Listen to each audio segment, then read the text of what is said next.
des cieux, enlève mon iniquité. Regarde-moi du haut des cieux. Shalom, shalom, Dieu vous bénisse, peuple de Dieu. Nous sommes là en ce jour pour encore partager le thème que nous avons déjà entamé dans le livre de Apocalypse 3, du verset 14 jusqu'au verset 22. Donc, vous êtes à votre espace d'édification et d'éclairage, là où nous dissipons les ténèbres et détruisons, abattons l'ignorance. Dieu vous bénisse et très bonne écoute. Pour cela, nous allons nous incliner et prier le Seigneur pour la parole. Nous bénissons ton nom, Père Céleste, pour ces instants. Merci pour la parole que nous allons recevoir. Nous croyons qu'elle fera du bien à nos âmes, parce qu'elle vient pour nous bâtir, pour nous construire, afin que nous puissions te ressembler davantage. Merci pour cette connaissance que nous recevons en ce jour. Au nom de Jésus-Christ. Amen. Amen. Donc, le thème de ce jour, c'est le même thème. Le thème, c'est « Ils ont mis le Christ dehors ». Voilà, ils ont mis le Christ dehors. Et pour cela, nous allons prendre nos Bibles dans le livre de Apocalypse 3, du verset 14 au verset 22. Et nous lisons, il dit, écrit à l'ange de l'église de Laodicée, voici ce que dit l'Amen, le témoin fidèle et véritable, le commencement de la création de Dieu. Je connais tes œuvres, je sais que tu n'es ni froid ni bouillant, puisses-tu être froid ou bouillant, ainsi parce que tu es tiède et que tu n'es ni froid ni bouillant, je te vomirai de ma bouche. Parce que tu dis, je suis riche, je me suis enrichi et je n'ai besoin de rien. Et parce que tu ne sais pas que tu es malheureux, misérable, pauvre, aveugle et nu. Je te conseille d'acheter de moi de l'or éprouvé par le feu, afin que tu deviennes riche, et des vêtements blancs, afin que tu sois vêtu, et que la honte de ta nudité ne paraisse pas, et un collier pour oindre tes yeux, afin que tu vois. Moi je reprends, je châtie tout ce que j'aime. Et donc du zèle, et répands-toi. Voici, je me tiens à la porte et je frappe. Si quelqu'un entend ma voix et ouvre la porte, j'entrerai chez lui, je soupirai avec lui et lui avec moi. Celui qui vaincra, je le ferai asseoir avec moi sur mon trône, comme moi j'ai vaincu, et je me suis assis avec mon Père sur son trône. Que celui qui a des oreilles pour entendre,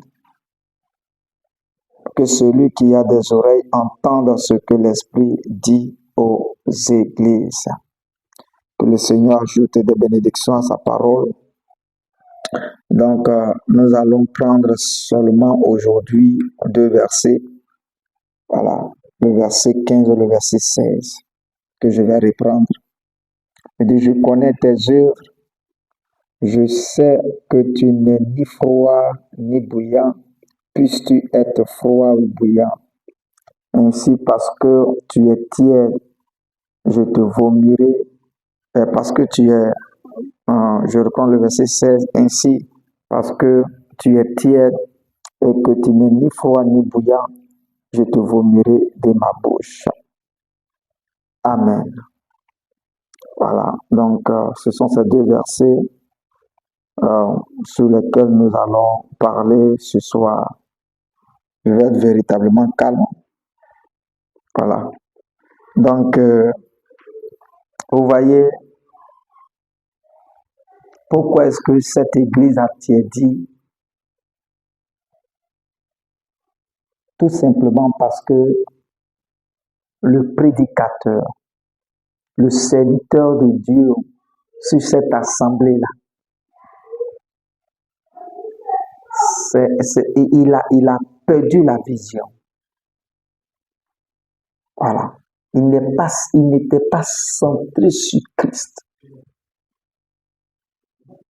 Il s'est détourné de la prédication, de ce qu'il devait prêcher. Parce qu'il voulait faire plaisir au peuple. Et en perdant cet équilibre-là, ça déséquilibre en même temps le peuple. Parce que le message que nous prêchons est le même message que nous devenons. Nous devenons le message que nous prêchons. Donc, il a commencé à prêcher un message tiède, ce qui a dépeint sur le peuple.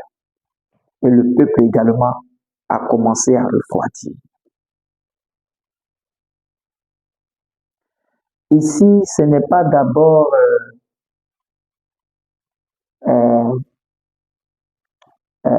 le péché comme l'impudicité ou bien la fornication d'abord. C'est d'abord le message qui a tiédi. Le message, la doctrine qui a changé. La doctrine. C'est pour cela que Jésus était à la porte de cette église. Il n'était pas à l'intérieur. S'il était à l'intérieur, ce serait lui qui serait prêché. Mais il est en dehors. C'est-à-dire qu'on ne le prêche plus. Et ça, on l'a vu dans beaucoup d'églises. Ils ont tiédi pourquoi? Tout simplement parce qu'ils avaient entendu d'autres messages. Et ils ont essayé de mettre de mélanger le message qu'ils ont entendu plus le message qu'ils prêchaient. Et ils ont commencé à clocher, à balloter. Comme dans le livre de 1 roi 18, le verset 21, comme Élie pouvait le dire, il dit, mais pourquoi vous le peuple, vous clochez entre Baal et l'Éternel? Si c'est Baal qui est Dieu, allez vers Baal. Si c'est l'Éternel également qui est Dieu, venez vers l'Éternel. Pourquoi clochez-vous? Tantôt vous êtes avec Baal, tantôt vous êtes avec l'Éternel. Voilà. Tantôt vous prêchez Christ, tantôt vous sortez du missa, vous prêchez autre chose. Ils prêchent autre chose qui n'ont rien à voir avec les Écritures. Quand on prend la Bible, de la Genèse à l'Apocalypse, il y a une ligne de prédication, une ligne qui est la piste du sang, depuis Genèse jusqu'à l'Apocalypse. Et cette piste du sang-là, c'est Christ. Et ils ont commencé à voir d'autres choses. Sur les sorciers, le développement personnel, la philosophie. Vous voyez, c'est ce qu'a fait les 10 espions. C'est-à-dire que Moïse a envoyé, bon, ils sont partis, 12 espions sont partis. Et puis, il y a 10 qui ont commencé à faire notre commentaire. Pourtant, ils sont 12 qui sont partis espionner Canaan. Quand ils sont revenus, D'autres étaient en train de parler des géants qu'ils ont vus. Alors que Jésus et Caleb ne parlaient pas de ces géants-là. Il dit le pays est prenable. Donc, vous voyez, eux, ils voient les démons. Ils voient le diable. Ils voient les sorciers. Ils voient que le développement personnel peut arranger. Ils voient, ils veulent philosopher avec les Écritures. Mettre un peu de la tradition dedans. Et eux-mêmes, leur antégriffe, leur sanctification, qui n'a rien à voir avec les Écritures. Et c'est ce qui entraîne la tiédeur. Donc le message n'était plus vrai. Il n'était ni froid, ni chaud. Le message a été dilué, dénaturé. Le message a été vidé de sa substance. Et pour cela, nous allons lire quelques versets dans Galates. Galates 1,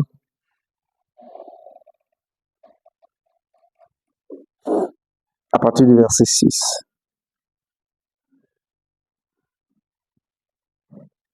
Il dit, je m'étonne. C'est Paul qui écrit sur Galates, parce qu'ils ont entendu d'autres messages des gens qui sont venus de Jérusalem, qui leur ont apporté la loi. Ils ont commencé à laisser le message de la foi, la prédication de la grâce, la prédication de la foi, le message centré sur Christ. Et voici ce qu'il dit. Il dit, je m'étonne que vous vous détourniez si promptement de celui qui vous a appelé par la grâce de Christ pour passer à un autre évangile. Vous voyez, il passe à un autre évangile. Voilà.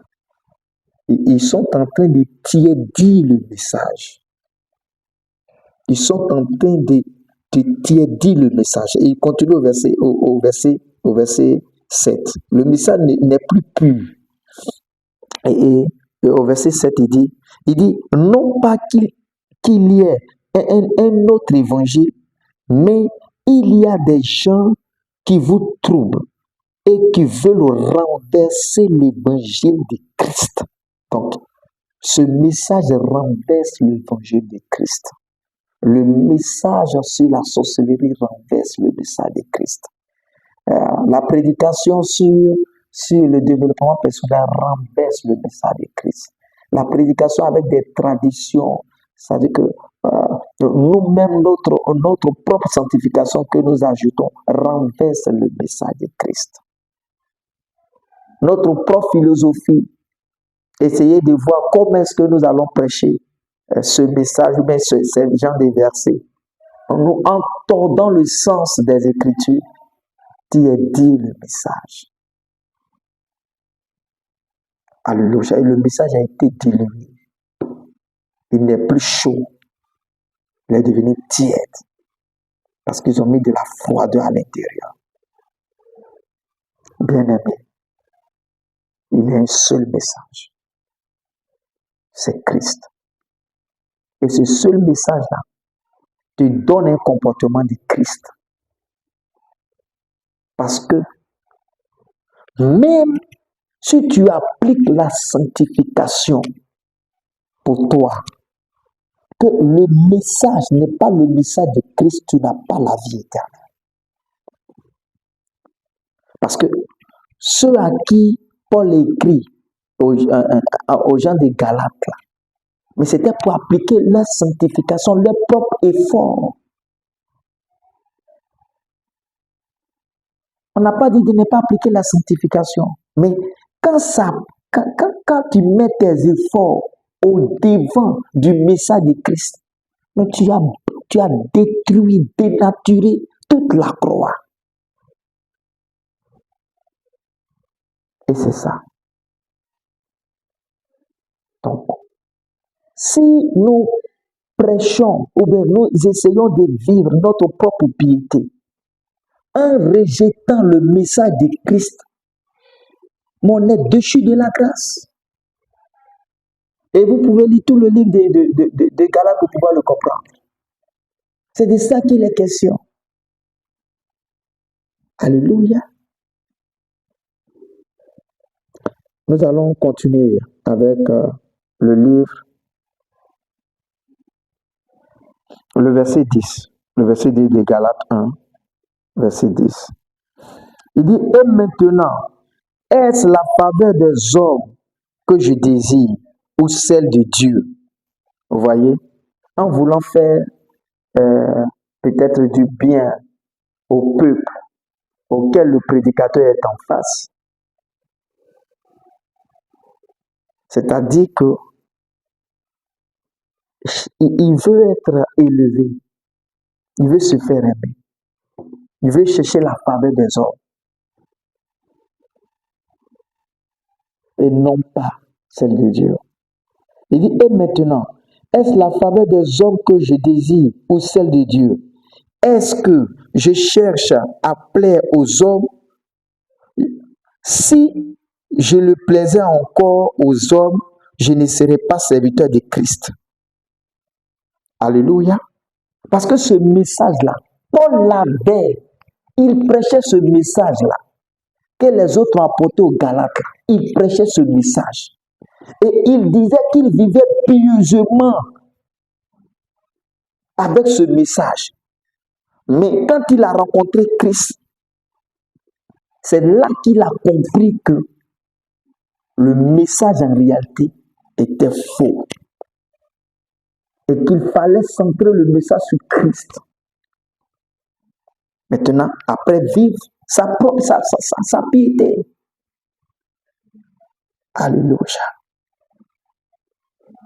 Continuons avec le livre de Jude. Jude 1.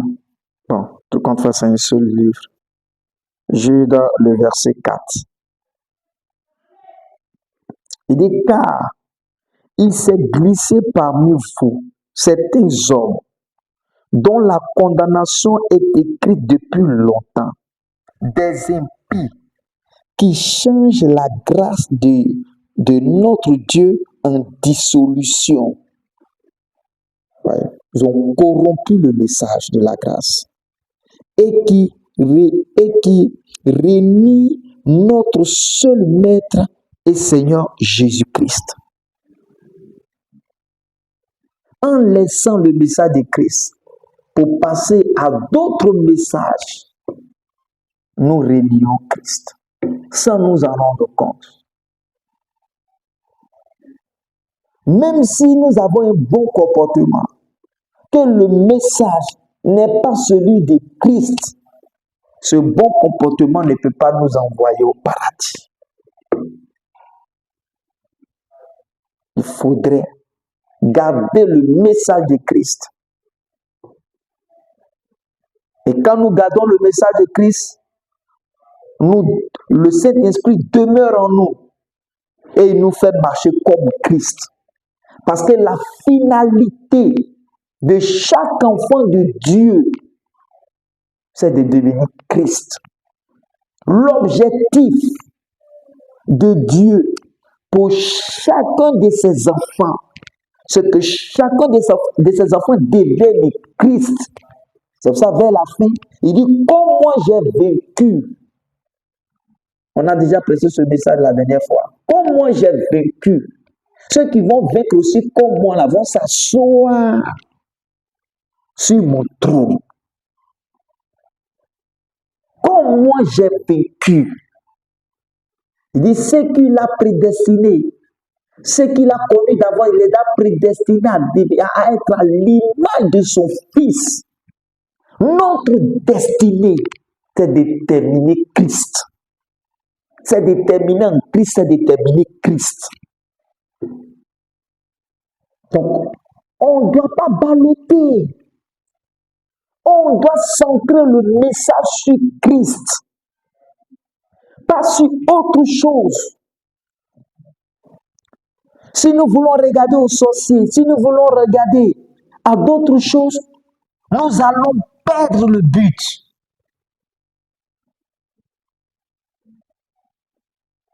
Parce qu'aucun sorcier ne peut faire quoi que ce soit, ne peut rien faire un enfant de Dieu. Rien. Nous devons garder la ligne et fixer nos regards sur Christ pour ne pas diluer le message, pour ne pas tiédir le message.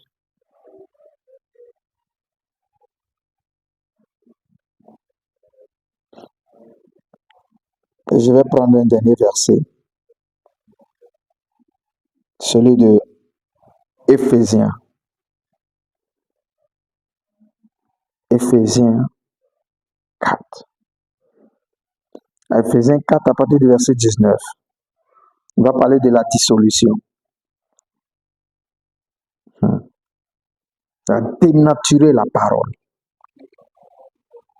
Il dit, ayant perdu tout sentiment, ils se sont livrés à la dissolution pour commettre toute espèce d'impureté jointe à la cupidité.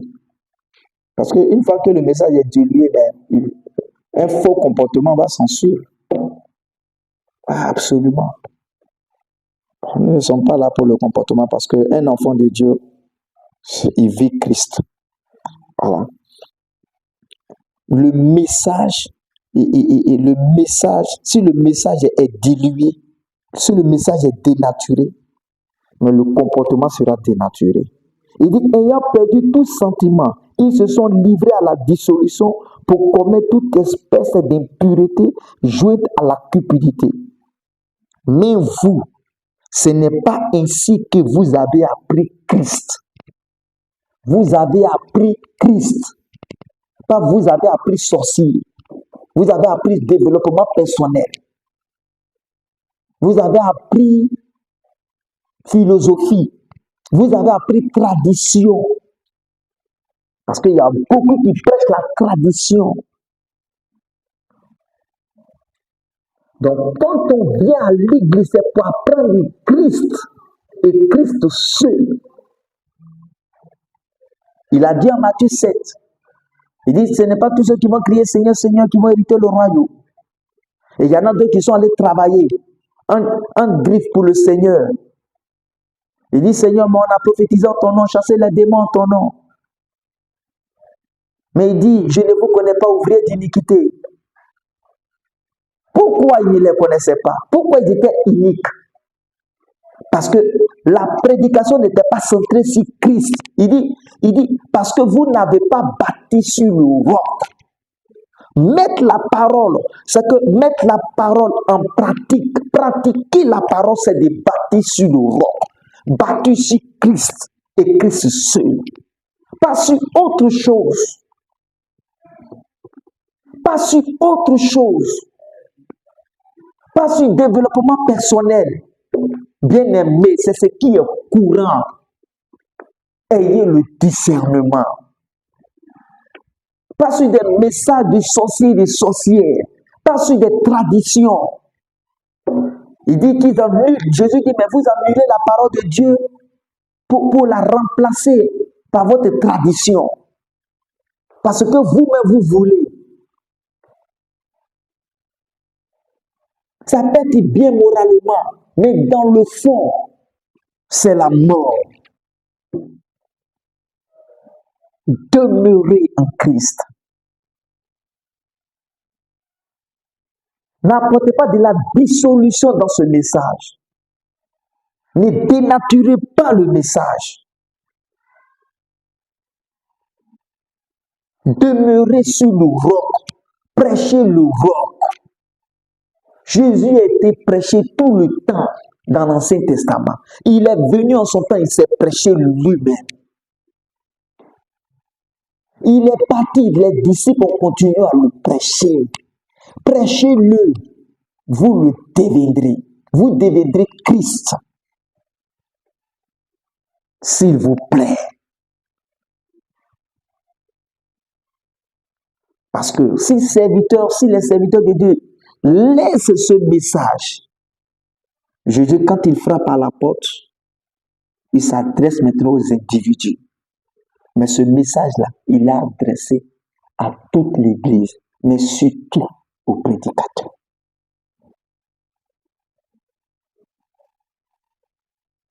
Dieu vous bénisse et qu'il vous fortifie. Demeurez et restez en Christ.